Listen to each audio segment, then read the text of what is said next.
बिस्मिल्लाहिर्रहमानिर्रहीम। Second year physics chapter number 16।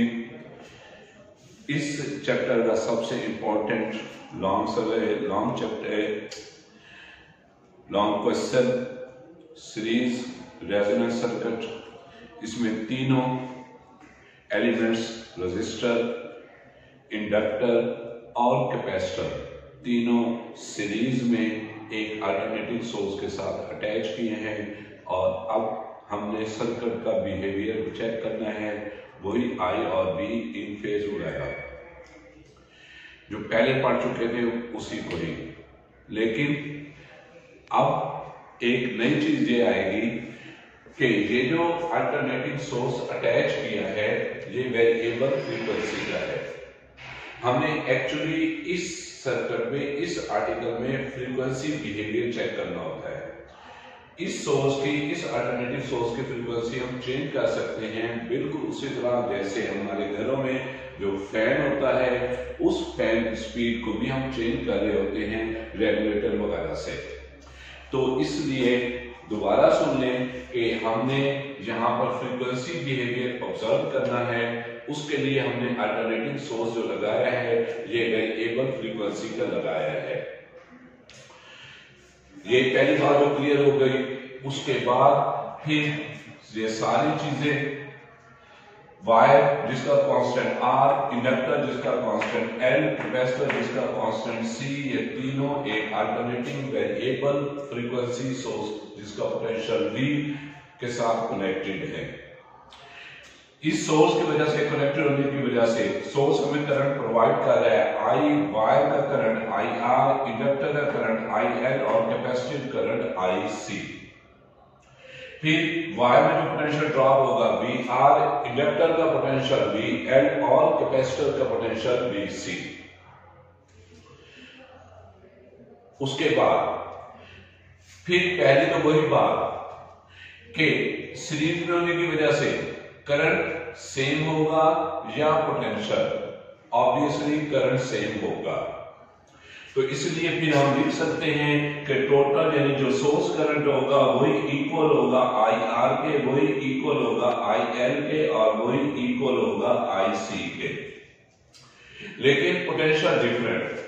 Potential की equation लिखे तो इस तरह वायर का जो पोटेंशियल है VR is equal to IR, VL is equal to I into XL और VC is equal to I into XC और लास्ट में total V is equal to I into Z, total opposition या impedance.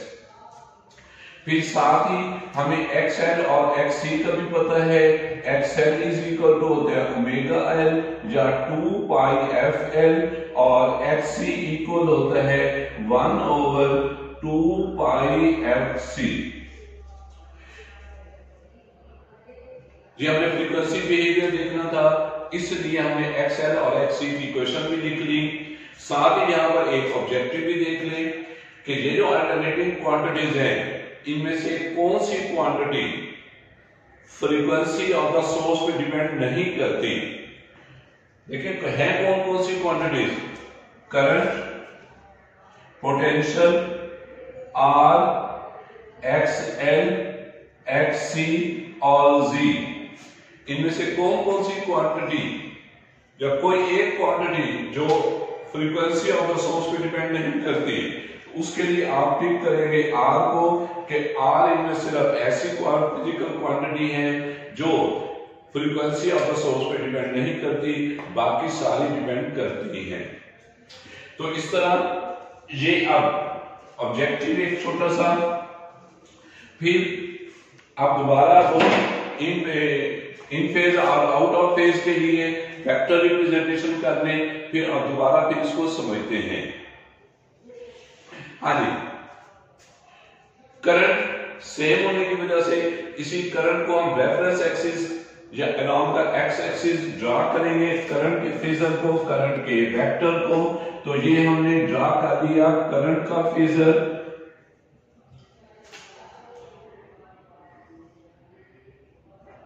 I R की भी यही direction होगी, I L की भी और आई सी की भी। अब उसके बाद आप पोटेंशियल पर आते हैं बारी बारी, टर्न बाय टर्न। तो पोटेंशियल के लिए पहले हमारे पास बारी है वायर की, क्यों जी, वायर में आई और वी इन फेज या आउट ऑफ फेज, वायर में आई और वी इन फेज होते हैं, इनके दरमियान phase difference 0।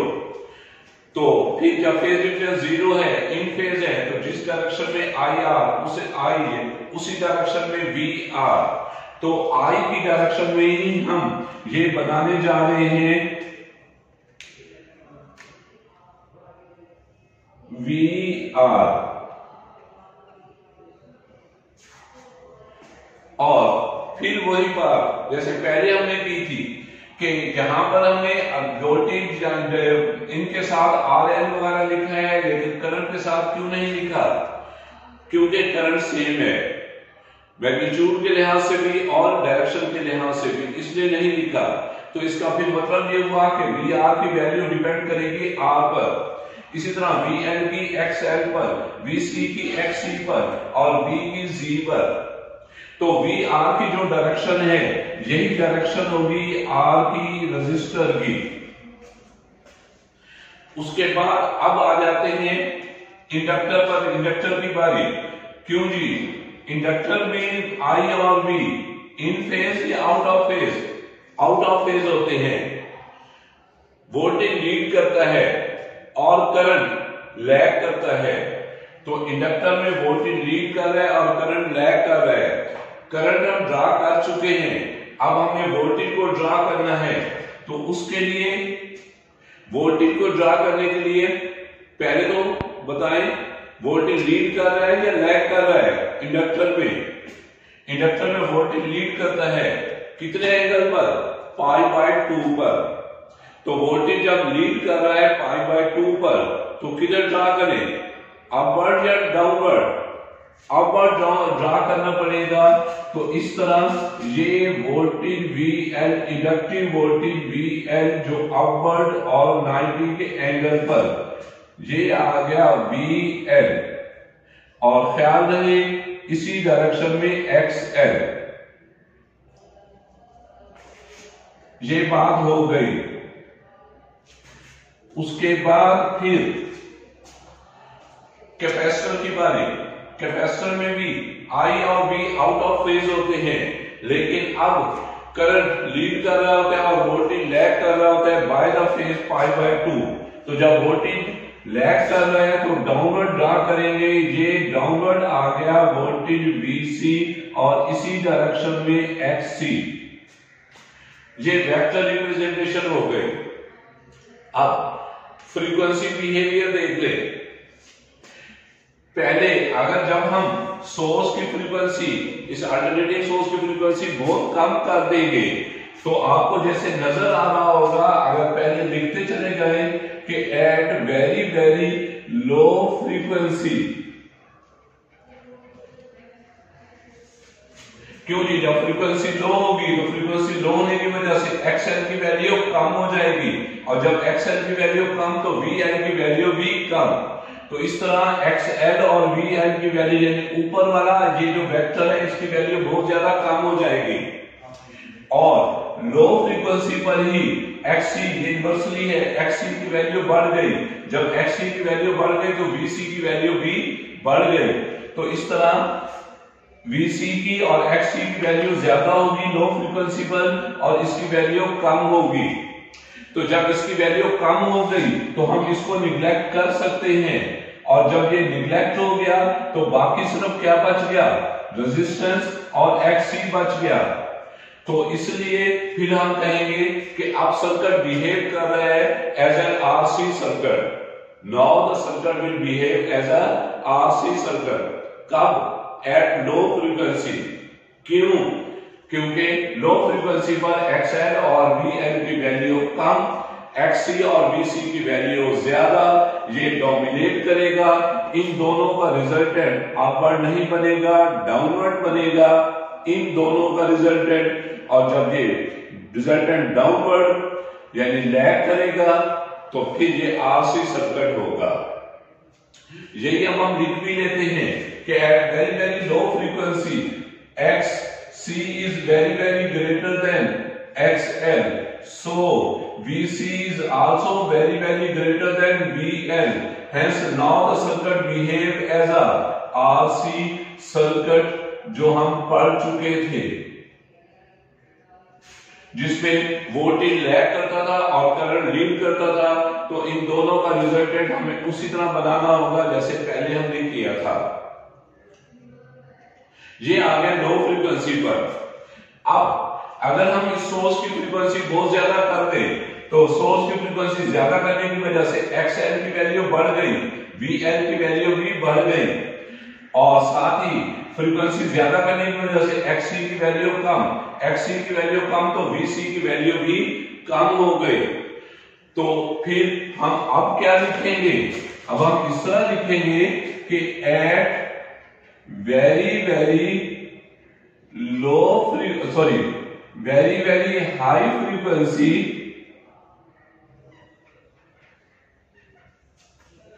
XC becomes very very less than XL, VC is also become very very less than VL, so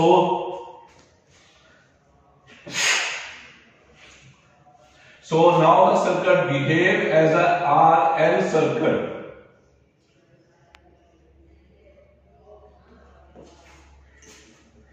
ये आ गया लो हाई फ्रीक्वेंसी की बात। अब जाहिर है इन दोनों के दरमियान, ना लो ना हाई, इन दोनों के दरमियान सर्टन इंटरमीडिएट फ्रीक्वेंसी ऐसी जरूर होगी जिस पर ये दोनों वैल्यूज एक दूसरे के इक्वल। जब ये दोनों वैल्यूज एक दूसरे के इक्वल तो VI तो वैसे ही इक्वल है, तो VL और VC की वैल्यू भी इक्वल आ जाएंगी, और जब इक्वल आ जाएंगी वैसे ही ये अपोजिट थे, वैसे भी ये अपोजिट थे। अपवर्ड को अगर हम प्लस लें तो डाउनवर्ड वाले को हमने नेगेटिव लेना होगा। तो ये दोनों अपोजिट तो एक दूसरे के इफेक्ट को कैंसिल करेंगे, लेकिन कब? जब सर्टन इंटरमीडिएट फ्रीक्वेंसी पर XL और XC की वैल्यू इक्वल तो VL और VC की वैल्यू भी इक्वल, तो ये एक दूसरे के इफेक्ट को कैंसिल करते हुए हमें रिजल्ट देंगे। तो वो इंटरमीडिएट फ्रीक्वेंसी जिस पर XL और XC इक्वल आ जाए और एक दूसरे के इफेक्ट को कैंसिल करें, उस फ्रीक्वेंसी को हम नाम देते हैं resonance frequency.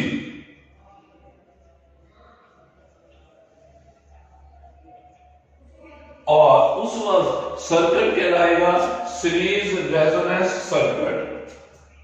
Certain intermediate frequency at which XL becomes equal to XC, that frequency is called the resonance frequency, and then the circuit will be called as a series resonance circuit। और पहले इसकी frequency find कर लेते हैं, फिर अब इस frequency पर सर्किट की बिहेवियर चेक करेंगे। पहले इक्वेशन बना ले रेजोनेंस फ्रीक्वेंसी की। रेजोनेंस फ्रीक्वेंसी जिसे हम FR से जाहिर करेंगे, और हमने कहा है कि इस रेजोनेंस फ्रीक्वेंसी पर XL और XC इक्वल हो गया। XL है हमारे पास 2 पाई FL और XC है 1/2 पाई FC। ख्याल रहे F के साथ एक छोटा सा R लगाएंगे जिसका मतलब रेजोनेंस। हमें इसी की वैल्यू चाहिए। FR जो डिवाइड हो जाएगा आकर मल्टीप्लाई हो जाएगा। FR square is equal to 1/4, ये दोनों 2 पाई L इधर जाकर डिवाइड 4 पाई स्क्वायर LC, और अंडर रूट लेते हुए FR is equal to 1/2 pi under root LC।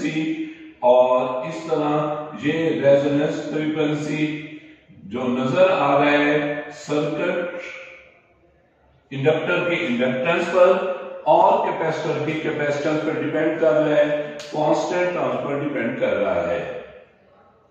तो ये रेजोनेंस फ्रीक्वेंसी की इक्वेशन, जो सर्किट भी इस फ्रीक्वेंसी पर ऑपरेट कर रहा होगा वो कहलाएगा सीरीज रेजोनेंस सर्किट। अब प्रॉपर्टीज, अब सर्किट की प्रॉपर्टीज क्या होंगी? देखो, जब ये दोनों एक दूसरे के इफेक्ट को कैंसिल कर गए, खत्म हो गए, तो अब बाकी सिर्फ क्या बच गया? इसको इसी तरह मैं इरेज कर देता हूं। बाकी सिर्फ क्या बच गया? आर बच गया। आर बचने का मतलब है अब सर्किट क्या कहलाएगा?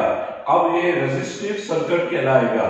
तो पहला पॉइंट हमारे पास क्या आएगा कि now it behaved as a resistive circuit. उसके बाद दूसरे नंबर पर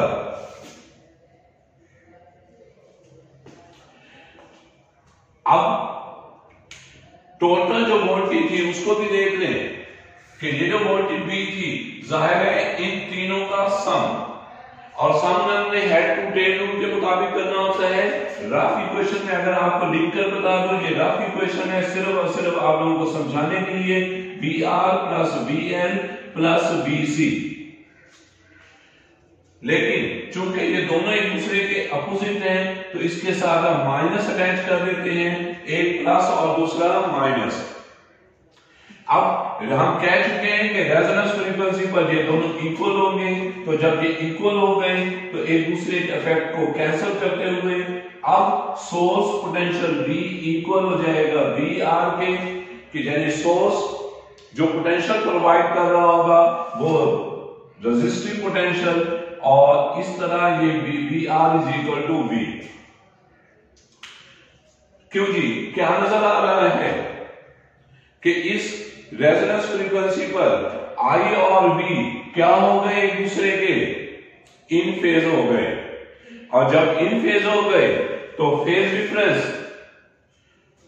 क्यों जी, जब इन फेज हो गए तो फेज डिफरेंस जीरो, और जब फेज डिफरेंस जीरो तो पावर फैक्टर जो इक्वल होते हैं cos फाई के, और cos phi is equal to cos zero, और cos जीरो इक्वल होते हैं 1 के। फिर नेक्स्ट में तीसरे नंबर पर सर्किट की टोटल अपोजिशन, जिसे इंपीडेंस कहते हैं, वो कितनी होगी? देखें, टोटल अपोजिशन जिसे इंपीडेंस जो जी से इंडिकेट करते हैं, जी वैसे इक्वल होना चाहिए इन तीनों का सम। किन तीनों का? आर, एक्सएल और एक्ससी का। और फिर वही बात आ गई, क्योंकि एक्सएल और एक्ससी एक दूसरे के अपोजिट हैं, तो एक प्लस और दूसरा माइनस। साथ ही रेजोनेंस फ्रीक्वेंसी पर दोनों का मैग्नीट्यूड इक्वल आ गया, तो ये एक दूसरे को कैंसिल कर गए। तो जब ये कैंसिल कर गए तो सिर्फ क्या बच गया? आर। तो इसका मतलब ये हुआ कि इस रेजोनेंस फ्रीक्वेंसी पर सर्किट की जो इंपीडेंस है जी, वो किसके इक्वल होगी? वो इक्वल होगी सिर्फ आर के, और यही हम लिखने लगे हैं जी इज इक्वल टू आर। बाकी दोनों चूंकि खत्म हो गए, सिर्फ एक एलिमेंट बच गया आर, तो अब इस इंपीडेंस को हम मिनिमम बोलेंगे। तो अब हमें सर्किट मिनिमम इंपीडेंस या मिनिमम अपोजिशन प्रोवाइड कर रहा है, और फिर जब मिनिमम अपोजिशन है तो फिर करंट कितना होगा? उसी इक्वेशन को लिखते हुए ओम्स लॉ को यूज करते हुए I is equal to V over Z, जी सॉरी, तो जी जब मिनिमम तो करंट मैक्सिमम कब? रेजोनेंस फ्रीक्वेंसी पर। और फिर इसी बात को अगर हम ग्राफ में इंडिकेट करें I और फ्रीक्वेंसी के दरमियान, तो हमारे पास इस तरह का ये ग्राफ बनेगा। ग्राफ बनाते हुए वर्टिकल में I और हॉरिजॉन्टल में Z, तो ये रेजोनेंस फ्रीक्वेंसी FR यहां पर इंडिकेट कर दें, तो इस रेजोनेंस फ्रीक्वेंसी पर ये करंट मैक्सिमम, ये आ गया मैक्सिमम करंट।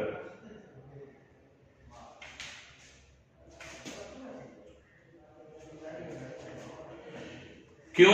एक बार फिर इसको फिजिकली समझते हुए कि रेजोनेंस फ्रीक्वेंसी पर Z is equal to R है, मिनिमम इंपीडेंस है, और इंपीडेंस मिनिमम तो करंट मैक्सिमम। अब जब हम फ्रीक्वेंसी कम करेंगे तो फ्रीक्वेंसी कम करने की वजह से क्या कहा था, ये क्या बन जाएगा, आरसी सर्किट। अब इसमें दो अपोजिशन आ जाएंगी, उसको तो चले हम निग्लेक्ट कर रहे हैं इंडक्टर को। दो अपोजिशन होंगी, कौन कौन सी, आर और एक्सी, यानी अपोजिशन बढ़ गई, इंपीडेंस बढ़ गई।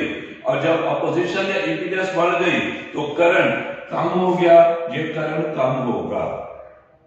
जब फ्रीक्वेंसी हम बढ़ाएंगे तो फ्रीक्वेंसी बढ़ाने की वजह से एक्सएल की वैल्यू बढ़ गई एज कंपेयर टू एक्सी। क्या कहा था, अब सर्किट बिहेव करेगा एज एन आरएल सर्किट। अब फिर दोबारा दो अपोजिशन हो गई, एक आर और दूसरा एक्सएल। जब आर और अपोजिशन बढ़ गई, टोटल अपोजिशन इंपीडेंस, तो जब इंपीडेंस बढ़ गई तो करंट दोबारा कम हो गया, वही करंट कम होता चला जा रहा है। लेकिन इस रेजोनेंस फ्रीक्वेंसी पर इंपीडेंस मिनिमम और करंट मैक्सिमम। ये था चौथा पॉइंट। और अब उसके बाद लास्ट में फिफ्थ पॉइंट, ये थोड़ा सा समझने वाला।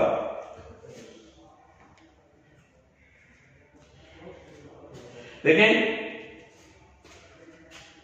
इन आर्टिकल को ऑसिलेटर के तौर पर लिया करें। चीजें कन्वर्ट हो रही हैं, इलेक्ट्रिकल एनर्जी मैग्नेटिक में और मैग्नेटिक एनर्जी इलेक्ट्रिकल में। और ये तो वही है कि जो डिसिपेट हो रही है सर्किट में, जाहिर आइडियल सर्किट नहीं है। सर्किट की कोई ना कोई रेजिस्टेंस है, कोई ना कोई हीटिंग इफेक्ट प्रोड्यूस होगा, कोई ना कोई पावर डिसिपेट होगी, उसके लिए ये आर। अगर ये आइडियल सर्किट होता तो फिर हम सिर्फ और सिर्फ एल और सी देते, और एल और सी देने का मतलब ये हो गया कि जितनी इसमें मैग्नेटिक एनर्जी उतनी ही इसमें इलेक्ट्रिकल एनर्जी। तो सारी मैग्नेटिक एनर्जी इलेक्ट्रिकल में और इलेक्ट्रिकल एनर्जी मैग्नेटिक एनर्जी में कन्वर्ट होगी, कोई लॉस नहीं आएगा। लेकिन कब, जब ये आइडियल सर्किट हो, रेजिस्टेंस जीरो हो, उस वक्त। लेकिन जहां पर रेजिस्टेंस है, इस रेजिस्टेंस की वजह से पोटेंशियल ड्रॉप होगा, लॉस आएगा, सारी इलेक्ट्रिकल एनर्जी मैग्नेटिक में, या सारी मैग्नेटिक एनर्जी इलेक्ट्रिकल में कन्वर्ट नहीं होगी। इसी बात को ऑसिलेटर में देख लें, ये ऑसिलेटर ही कहलाता है, इलेक्ट्रिकल ऑसिलेटर, मैकेनिकल नहीं। अब देखिए, पेंडुलम की बात कर लेते हैं, पेंडुलम से चीजों को समझ लेते हैं कि अगर ये एक सिंपल पेंडुलम, ये पहले मीन पोजीशन पर, और जब मीन पोजीशन पर वेस्ट पर, तो पोटेंशियल एनर्जी भी जीरो और काइनेटिक एनर्जी भी जीरो। लेकिन जब हम इस पर वर्क करके, इसको डिस्प्लेस करके यहां पर इस एक्सट्रीम पोजीशन पे लाएंगे, तो हमारे वर्क की वजह से इसमें पोटेंशियल एनर्जी स्टोर हो गई।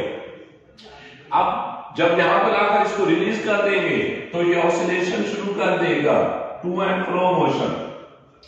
पोटेंशियल एनर्जी, हम एनर्जी की बात करेंगे सिर्फ, पोटेंशियल एनर्जी काइनेटिक में और काइनेटिक एनर्जी पोटेंशियल में बदलती चली जाएगी। इन दोनों एनर्जी के दरमियान ऑसिलेशन होती चली जाएगी।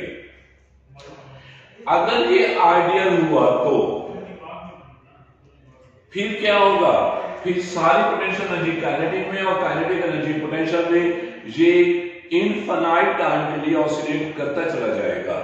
लेकिन कब, जब ये आइडियल होगा, कोई लॉस नहीं आएगा। लेकिन जाहिर है प्रैक्टिकली ऐसा नहीं, ये रियल। तो जब ये रियल है, अब ग्रेजुअली रेजिस्टेंस की वजह से, फ्रिक्शन की वजह से इसकी एनर्जी लॉस होती चली जाएगी, इसका एम्पलीट्यूड कम, तो ये रुकता चला जाएगा और बिल आखिर सर्टेन टाइम इंटरवल के बाद ये रुक जाएगा। क्योंकि प्रैक्टिकली ऐसा ही होता है। देखिए, अगर अब हम चाहते हैं कि ये ना रुके, क्या करें फिर? हम चाहते हैं कि ये कांस्टेंट एम्पलीट्यूड से ऑसिलेट करता चला जाए। है ये रियल ही, आइडियल नहीं बनाया जा सकता, लेकिन हम प्रैक्टिकली चाहते हैं कि ये कांस्टेंट एम्पलीट्यूड से ऑसिलेट करता चला जाए, ना स्टॉप हो। तो उसके लिए क्या करें?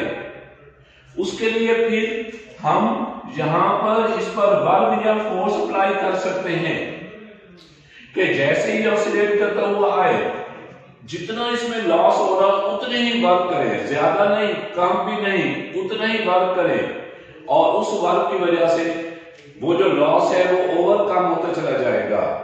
तो अब नतीजा ये निकलेगा कि ये कांस्टेंट एम्पलीट्यूड से ऑसिलेट करता चला जाएगा with the help of external work जो हम इसको प्रोवाइड कर रहे हैं।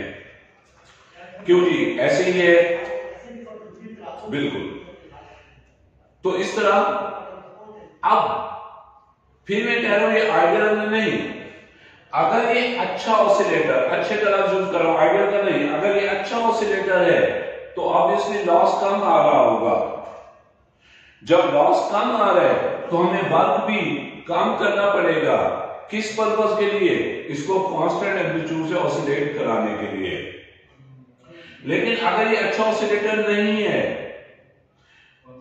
यानी फ्रिक्शनल इफेक्ट ज्यादा एक्ट कर रही है, तो जब फ्रिक्शनल इफेक्ट ज्यादा है तो लॉस भी ज्यादा आ रहा होगा, और जब लॉस ज्यादा है तो हमें एक्सटर्नल वर्क भी ज्यादा करना पड़ेगा उन फ्रिक्शनल इफेक्ट्स को ओवरकम करने के लिए, ताकि ये उसी तरह कांस्टेंट एम्पलीट्यूड से ऑसिलेट करता रहे।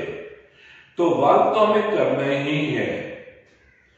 अच्छा है तो थोड़ा वर्क करना पड़ेगा, बुरा है ज्यादा फ्रिक्शन है तो ज्यादा वर्क करना पड़ेगा, और इस तरह ये कांस्टेंट एम्पलीट्यूड से ऑसिलेट करता रहेगा। अब यही बात यहां पर एक्चुअली इसको हम यूज करते हैं इलेक्ट्रोमैग्नेटिक वेव्स प्रोड्यूस करने के लिए। जहां पर भी अगर हम चाहते हैं कि ये कांस्टेंट सारी इलेक्ट्रिकल मैग्नेटिक एनर्जी इलेक्ट्रिकल में और इलेक्ट्रिकल एनर्जी मैग्नेटिक में कन्वर्ट होती चली जाए, लॉस ना आए।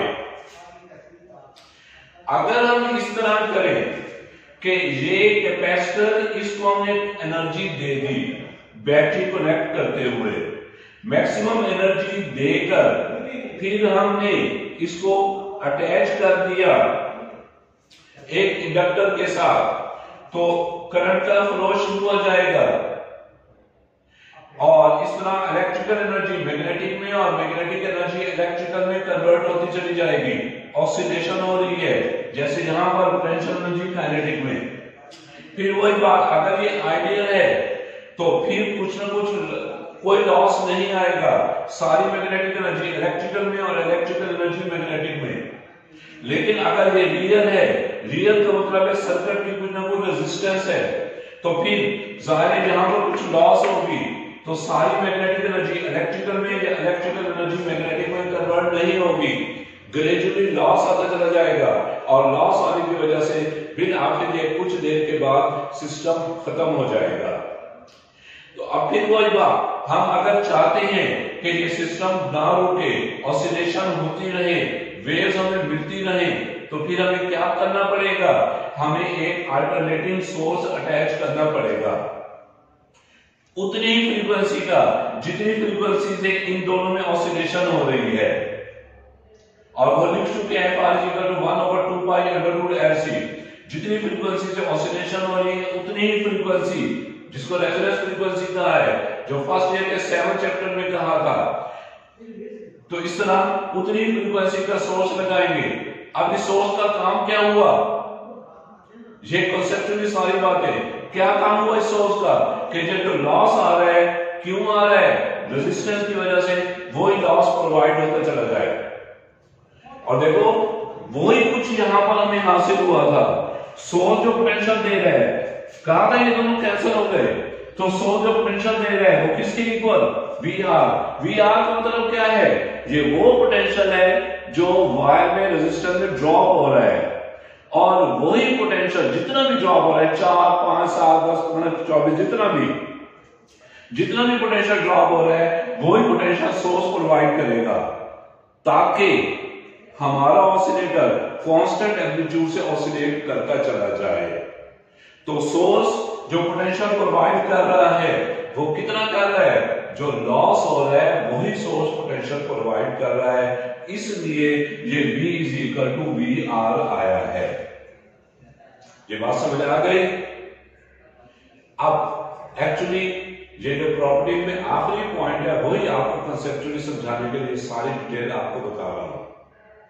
फिर अगली बात, अगर ये अच्छा ऑसिलेटर होगा, रेजिस्टेंस मिनिमम होगी, लॉस कम आएगा। लॉस जब कम आएगा तो सोर्स को पोटेंशियल भी थोड़ा प्रोवाइड करना पड़ेगा।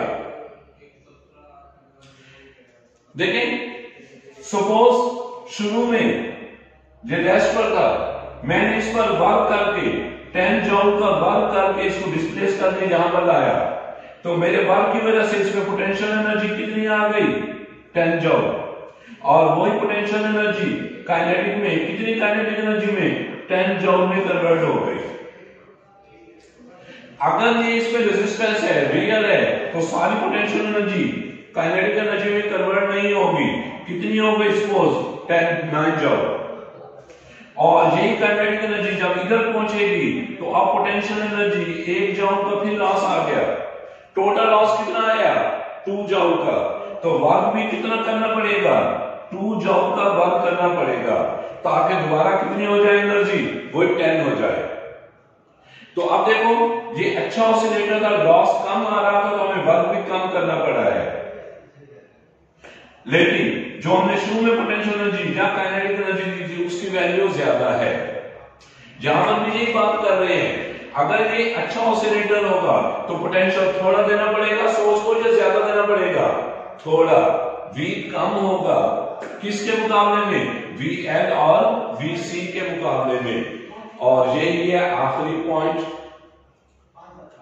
कि at resonance frequency source voltage V में अलाउड है, गौर कीजिएगा, may be less than VL and VC। Source voltage की वैल्यू कम होगी एज कंपेयर टू VL और VC के। अक्सर लोग यही समझकर और बहुत सारे लोग यही कहते हैं कि V सोर्स वोल्टेज क्यों कम हो गया, VL और VC कैसे ज्यादा हो गया?